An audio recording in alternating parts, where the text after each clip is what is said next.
एक दिन की बात है। राजकुमारी सुमना, जो सौंदर्य और सद्गुणों में अनुपम थीं, अपने साथ 500 सेविकाओं के साथ 500 रथों में सवार होकर भगवान बुद्ध के दर्शन के लिए पहुंची। जब वे पहुंची तो भगवान के चरणों में नतमस्तक होकर एक और शांत भाव से बैठ गईं। उन्होंने विनम्र स्वर में पूछा, भगवान, यदि आपके 2 शिष्य हों, दोनों की श्रद्धा समान हो, शील समान हो, प्रज्ञा भी समान हो, परंतु एक दानी हो और दूसरा न हो, तो जब वे मरने के बाद किसी स्वर्गलोक में जन्म लें तो क्या उनमें कोई अंतर होगा? भगवान बुद्ध ने उत्तर दिया, हां सुमना, अंतर होगा। जो दानी था वह उस स्वर्गीय जीवन में 5 बातों में आगे होगा।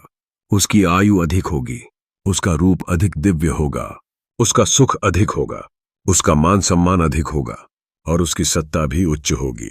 सुमना ने फिर पूछा, भगवान, यदि दोनों स्वर्ग से पुनः मनुष्य योनि में जन्म लें तो क्या वहां भी कोई अंतर होगा?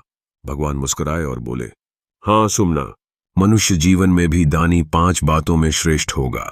उसकी जीवन अवधि अधिक होगी, उसका शरीर सुंदर होगा, उसे अधिक आनंद मिलेगा, समाज में उसका उच्च स्थान होगा और वह अधिक प्रभावशाली होगा। सुमना फिर बोली, भगवान, यदि दोनों ही गृह त्याग कर संन्यास ले लें तो उस अवस्था में कोई अंतर होगा?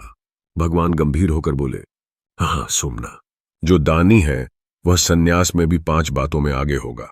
उसे अक्सर चिवर वस्त्र दिए जाएंगे, उसे अधिक बार भोजन अर्पित किया जाएगा, उसे आवास और औषधियां अधिक सहज मिलेंगी, उसके साथ रहने वाले भिक्षु उसे प्रिय आचरण, प्रिय वचन और प्रिय भावनाएं अर्पित करेंगे, उसे सम्मानित उपहार अधिक मिलेंगे और इन सभी में वह अदानी से श्रेष्ठ होगा।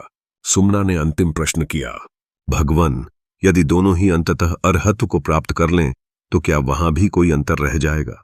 भगवान ने गहराई से उत्तर दिया, नहीं सुमना, निर्वाण की अवस्था में कोई भेद नहीं रहता।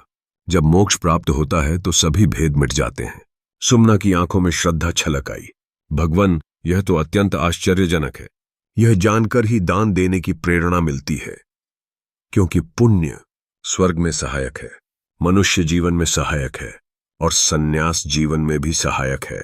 भगवान बुद्ध ने कहा, ऐसा ही है सुमना, यही कारण है कि दान पुण्य का सृजन करता है और पुण्य हर योनि में कल्याणकारी होता है।